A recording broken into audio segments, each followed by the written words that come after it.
There seems to be no end in sight yet regarding the saga over Evans the kidnapper.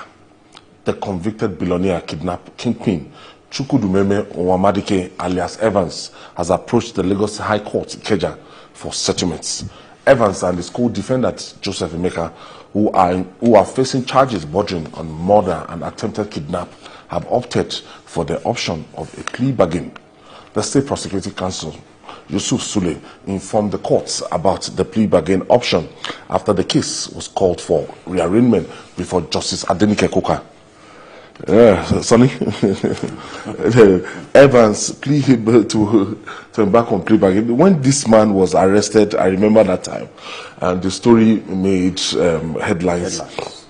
Yes, the former police chief Abakari was the one that led his arrest. Yeah. He terrorized Nigerians for a long time, and the amount he used to charge that time, that was when I understand that a kidnapper was charging his victim $1 million for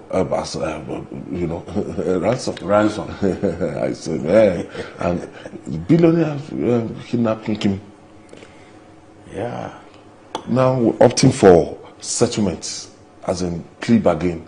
That's okay. I'm going to give you what is on ground, and just be lenient with me. Fine. It is good that this is coming from Evans himself, right? Otherwise, if it is not coming from him directly, some people would dispute that it could not be true. But it shows that the system, the Nigerian system, is improving over the years, over time. For this to come out from Evans himself is a cheering news. It shows that the prosecution is doing something. It shows that the matter has moved from the realm that knows it can never go scot-free, which before now some people were talking that the man has been set up, those who could not get money from him, all manner of stories. But it's good now. The question now is, what has he seen? What has Evans seen to ask for plea bargain? Has he shown remorse? Is he ready to make atonement? These are the issues. And what has he taken wrongly from people? Is he ready to restitute? These are the issues. It's not about calling for a plea bargain. Where are those people? Are you ready to apologize to them? Are you ready to return what you took from them? How much did he take from them? How much is he ready to pay? These are the issues. And what has he taken and kept somewhere? What are the assets? How much is he willing to concede to the government? Because if he has accepted that he has done some wrong, then he should also, the state should listen to him and know the extent to which he's ready to concede. Because this type of a person should be studied. It's a case study in criminality. So that when he comes out, they shouldn't leave him just like that, because he may have a group of people he might have trained to become enemies of the society. So they should listen to him and hear what he has to give, what he has to give up in relation to what he seized, took by force, stole from the society. So it's a welcome development, all the same. Julie, when we talk about him opting for plea bargain option, what do you think would have inspired this decision? This is strange to me. This is the first time that not a politically exposed person, but a criminal will be saying, I'm ready to. Let me explain. On February 25, 2022, Evans and his co-conspirators were jailed for life. On September 19, 2022, another court jailed him for 21 years. Now he has been rearranged before another Lagos judge, and his charge amended to start another trial. It is not only in Lagos that he's facing trial. He committed such offenses in Imo. He committed such offenses in Edo State. So even when the Lagos judiciary is through with jailing him in different courts, he will still go and face trial in Edo, in Imo. The reason for this, you see, the judiciary, when they want to punish you, they do this kind of thing. They could have consolidated the cases. Yes, the charges that they had they brought before against him. They could have consolidated those charges. But where you commit offenses in different areas, some courts will have jurisdiction, some courts will not. That is why you now have a situation in which he's facing multiple trials before different courts. It was a different court that jailed him in February 22 for life. Another court came and jailed him for 21 years. He's in trouble. Now he's waiting. The reason, you know, and he's broke. Because he's broke, his lawyers are dropping out of the case. He's still frustrated. They can't pay the legal fee. He's tired of going to court up and down. So if he admits to the crime and does not waste the time of the court, he will get a lenient sentencing. This plea bargain will not get him out of jail.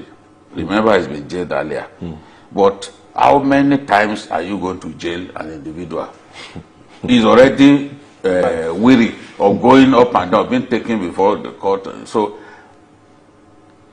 he must have sat down to say, how much longer can I continue to suffer like this? Let me not waste the time of the court. Let me enter into a plea bargain in respect of this fresh amended charge. And then the judge will, based on the terms of the agreement, the judge knows what to do. You probably will get a very lenient sentencing, and then he will go. But the way it is not, it does not find it funny at all. Anybody in that position, going from court to court, and the cases have not ended. And in detention. He's in jail. He's already serving the life jail, serving the 21 years imprisonment concurrently with the life jail. So, all forms. Evans is in trouble. He can't get out of jail. There is no plea bargain that he will get into that will result in him being released into the public to continue from where he stopped. No. The judiciary will not afford him that. But in respect of the fresh cases, he has asked for a plea bargain. They will come before the judge again.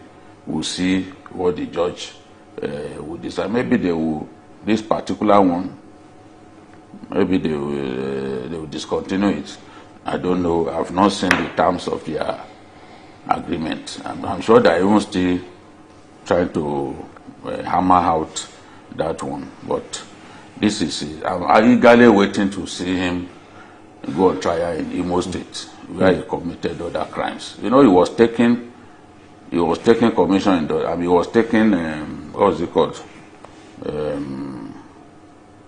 Ransom in dollars. Yes. That's why he was very rich, and he was a multi-billionaire, and he was targeting the very rich in the society, people that he knew were in position to pay ransom in dollars, and he was killing people in the process. So it's I have no sympathy at all for him. He seemed to be a role model to other kidnappers. Exactly. Was a kingpin as that, you know.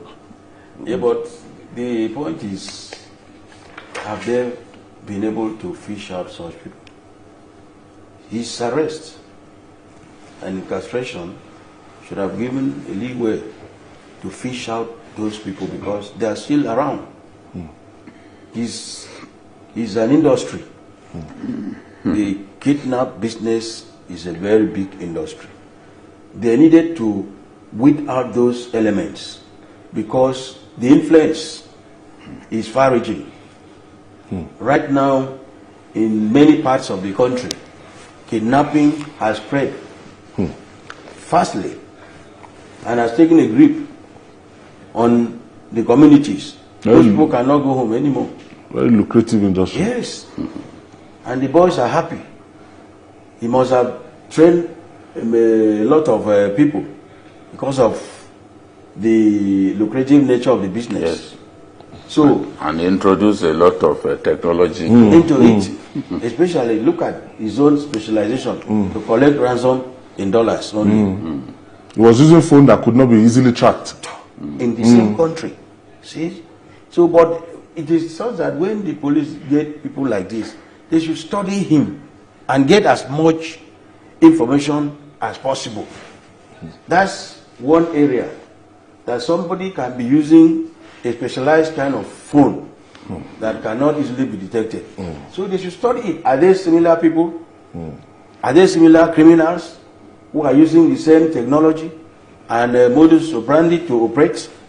This will help the police in future arrest and management of security in this country. They shouldn't just allow them to go like that. I think even the manner the police studied him for months and the manner in which they got him is enough to write a book.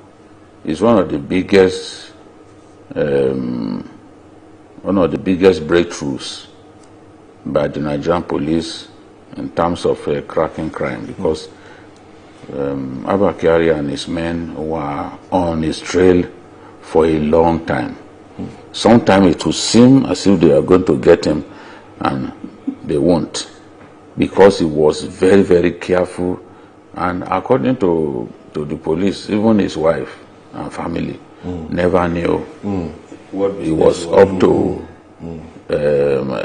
What he was doing, that because he shut them out of what he was doing. He was a very, very secretive, very cryptic and taciturn criminal. He rarely used the phone to talk to anyone, you know, and he was a very brutal negotiator. Once he gets hold of you, he was a hard-nosed negotiator, perhaps similar to Dogo Gide, who is one of the biggest bandits in northern Nigeria. You know, that one was also notorious for his hard-nosed negotiating skills. What he would ask for would almost sweep you off your feet, and he will tell you that is what he wants, and he's prepared to wait. So Evans, the breakthrough that we made with Evans should enable us, as you said, to understand the modus operandi of big-time kidnappers a lot better, and to be able to deal with the threats that they constitute. They are a big business, you know. The kidnappers who carried out the train bombing that happened March 28, 2022, made about 3.6 billion from that operation alone. Kaduna. Yes, 3.6 billion. They were collecting 100 million per head. And I think it was a foreigner, the Pakistani, they were said to have paid them 200 million. So with the way, kind of money they make from ransom, despite the fact that we have criminalized ransom payment It is impossible for families to simply watch their people being tortured and say they will not pay ransom. It's impossible. Sometimes they send the video of the torture of those people, and those ones will be begging. Even that Nigerian who was based in the US, the one who was killed in Ogbomoso, the audio clip of his being flogged by these guys went viral. And he was saying, please, don't let them kill me. Please, just pay this money. But what they were asking for was way higher than what the guy could afford. It's not everybody based abroad that has so much money. And the man came to Nigeria to set up an hotel business.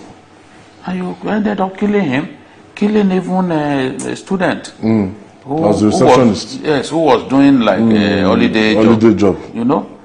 So it's a big threat that we face from kidnappers, and we must emerge from this evil saga a lot stronger as a nation and much more battle ready to confront and defeat this threat.